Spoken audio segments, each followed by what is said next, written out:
সাংবিধানিকভাবে বাংলাদেশকে আল্লাহর সার্বভৌমত্বকে উপেক্ষা করে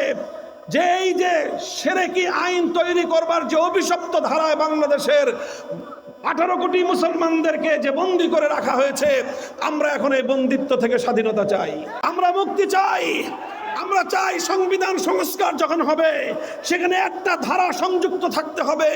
যেই ধারাটা যে কোনো ভাষায় হোক তার সারমর্ম এটা থাকবে যে মুসলমানদের এই বাংলাদেশে আল্লাহর আইনের বিরুদ্ধে কোনো আইন চলবে না, কোনো নীতিমালা চলবে না,